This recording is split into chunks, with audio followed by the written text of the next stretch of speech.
what we thought. You know, nigga, you don't know me. How you gonna look at me, right? And then we get somebody come to a liquor store at our liquor stores, right? So we look, we mad dog. Niggas on eye contact, then we can see the fear. Then we got you when you come out the store. Give us that drink, you know, because you can see the fear in somebody's eyes, you know what I mean? And we get people like that. We looking hard, you know, we stand up on the corner. We got lopes on, you know, midnight, you know, and we watching everybody come in that store, care what age you are. And once we see that fear, nigga, we come out, give up that fear. Nigga, give me some money, nigga. You know what I mean? Well, this wall right here, I used to be posted right here, waiting on somebody to come out this store to take their money and alcohol and all that. But this is the spot where I used to hang out on the weekend, and I'm gonna get faded all night. We smoking weed and stuff like that, and people would come. We asked everybody, "Cuz, give me some money or something," you know, like that. And I was mentioning in my earlier video, you get up, like I said, you get up in their face.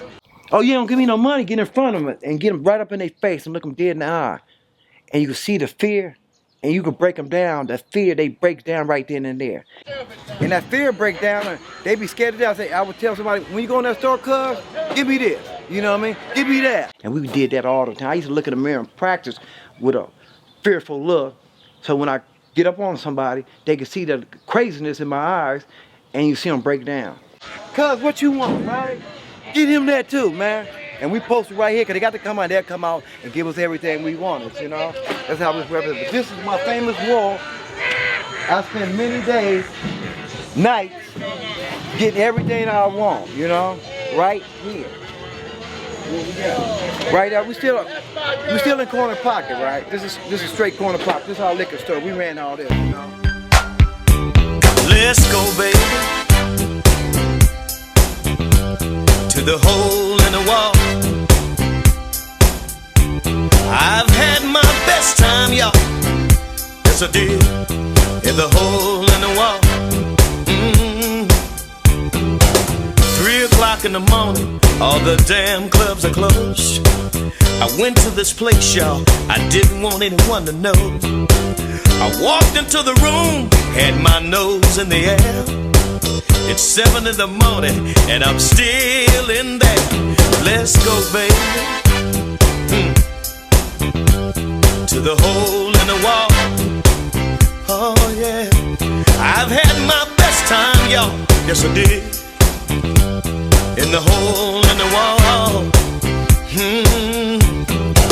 I took my high-class woman with me the next night. She didn't want to get out of the car. She said it didn't look right. She walked into the room with her nose in the air. It's 7 in the morning, y'all, and she's still in there. Smoke-filled room, whiskey and chicken wings. People dancing and drinking, and no one wants to leave. Let's go, baby, oh yeah, to the hole in the wall. I wanna go there. I've had my best time, y'all. Yes, I did. At the hole in the wall. I know you've heard of that before.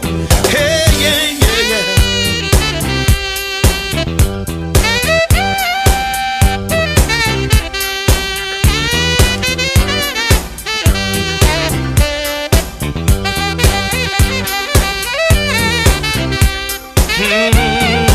Smoke-filled room, whiskey and chicken wings.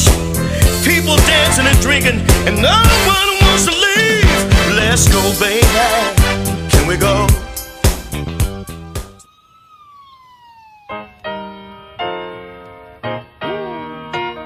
For the block, boy. Take it rough.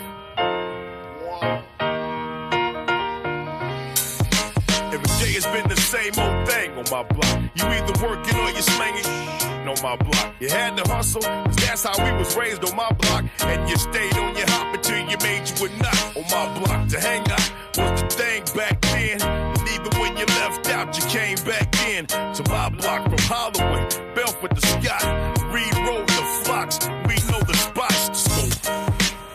Drink all the blue dots on your block. You probably bred a fat pad of Tupac, a big pun of B.I. Your homeboys from knee-high, and even when it was storming outside, that's me by. That's me, dog, on my block. I ain't had to play the big shot.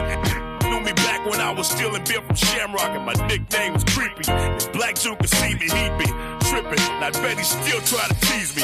My block, everything is everything for cheesy. My block, we probably done it all, homie, believe me. My block, we made the impossible look easy for cheesy. I'll never leave my block, my see me. On my block, we ducking haters and the cops. The hot rock, we racing Paula's chrome dot. On my block, it ain't no different than the next block. You get drunk and pass out and they back you to the hospital. And when you wake up on the cot, you're going right back at it. Now right here is Fruittown Power Road. That's like one block separated us, right?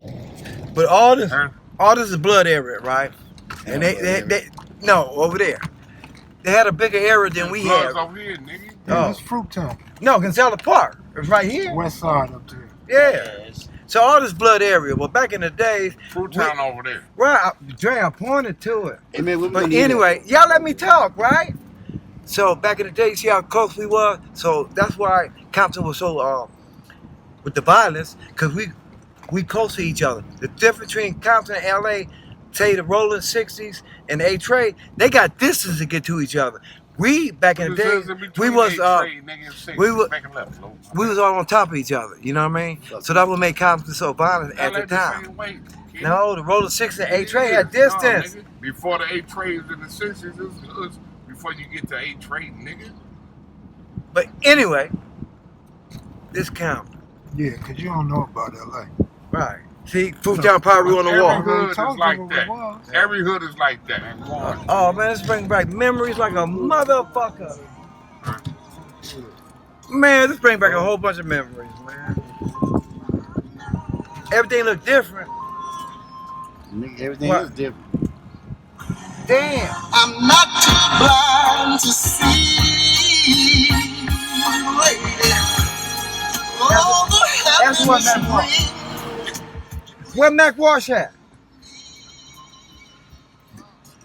Huh? You're sitting right in the door. Oh, there you go. I got You're sitting right in the door. That's the old shit. The one that was on the picture. That's it. Right. That's your nigga right there, Kitty. Mac Wash. Hey, people, get out, don't get out. Listen, you heard Don't, it. get out, my What's up, nigga, because we finna get out. Oh, shit. Hey.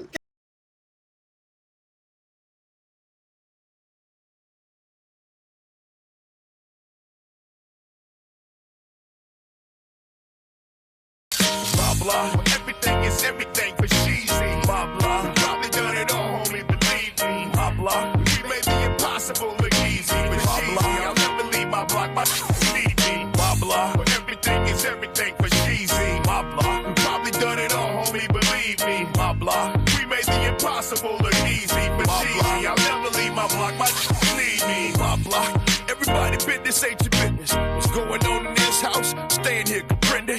My block, you had to have that understanding. Cause if you told Miss Maddie, she went and told Gladys. And when Punchy Mama got it, it was all on the wire. And when the word got back, they said, yo, fire. On my block, we got some non-vet shell shock. We never quite got right. Now they in hell. On my block, it's like the world don't exist. We stay confined to this small little section we living in. On my block, I wouldn't trade it for the world. Cause I love these ghetto boys and girls. Born and raised.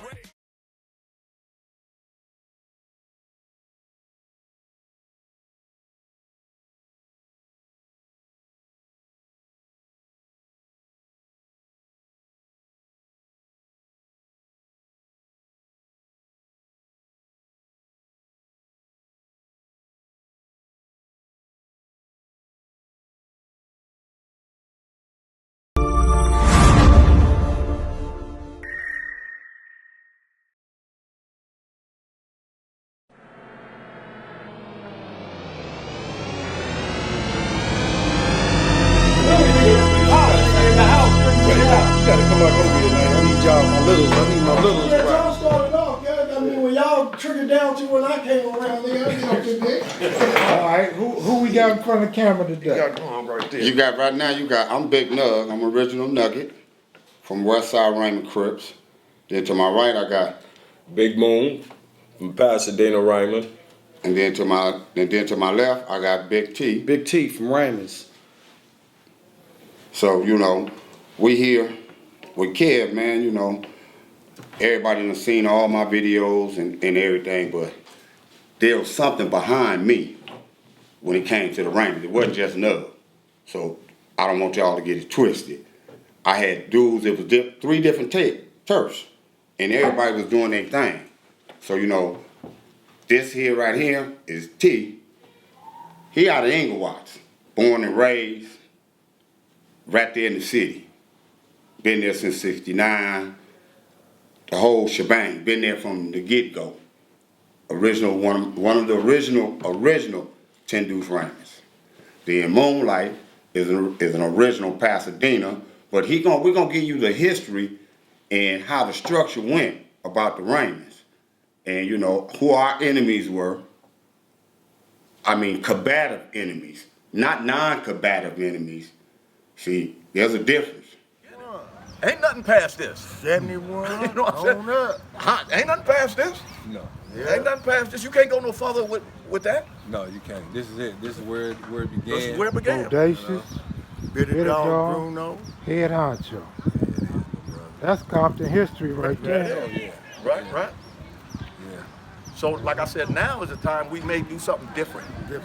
You know, because at a point, we're at the way it is now. Our babies are dying at a mass. I mean, from all different kind of, you know, jails, drugs, bullets, fighting each other. So I don't have the answer. I read the book Tookie wrote. What was it? Blue Rag, Black Rag Redemption, or something, one of them. I read the back of the book. That's what made me call some of the homies and say, let's go do the ceasefire. When I read the back of the book, he had a couple chapters, how that we can stop this. Yeah. Let's stop this. And I got to give homage to Big Took. You know what I'm saying? Because he was a founder. Up in there. Yeah, all of us is in there. Bub, you know my name is in there. Yeah, I'm in there. Yeah, Light Bub, all of them up in there. You know what I'm saying? So Marcellus, he got everybody. Yeah. So my point is, if Big Took can, you know, sit up there and sacrifice, he sacrificed his life for this. Yeah. You know, he gave his life up for this, technically.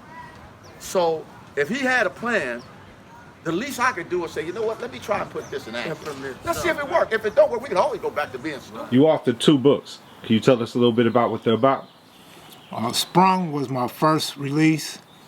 It was pretty much about my life in the streets and gambling, you know, having shootouts, going to and coming from crap games, and how I took my show on the road from LA to Vegas, gambling with peasants to gambling with multimillionaires. And you know, the purpose of it was pretty much to show my family and friends what I be going through on a personal and financial level, and just reminisce on my growth in the streets and growth to maturity, and kind of let my kids know, you know, what Dad was really like coming up. And so basically that's when I started filming, 1988. And shit, everybody in the hood know, they come over my house, I'll be playing with some type of camera. I had always been in the cameras since elementary school. And so it's just something that was always attached to me. So if people knew I had a camera, they knew I wasn't no rat, they knew I wasn't gonna do nothing with ill intent with the camera. And so as time went on and all this social media shit came, shit was different, man. It wasn't no big deal to pull out a camera. Now, what's the first neighborhood outside of your own that you interviewed for their hood history? Nugget comes to mind, but I had interviewed a dude from BGF, Squirrel, and Shorty. One day, One Shot, part of Floyd Mayweather's money team. He came by and bust out a Don Diva, and I want to say a Feds magazine. I was like, oh shit, this is what I'm trying to do. But I'm trying to do a West Coast version. I ain't on that East Coast shit. I want to cover the history of gangbang, shit that motherfuckers, you know, was really into on the West Coast, that LA culture. And shit, that was my thing. So I put it together. I made it come together. And my first partners was Mark 7, a black graffiti artist, L, my gambling partner, like my little homeboy that I hustle with. And Mark bowed out after like 1 or 2 issues for financial reasons, and Baby Shawnee Mac came aboard, and he been fucking with me ever since. Even before that, when he was off away out of town, we would email each other when I got out of prison. And so we started doing this shit in 1997, 98 for sure, but I'm gonna say 1997 when I got out of prison.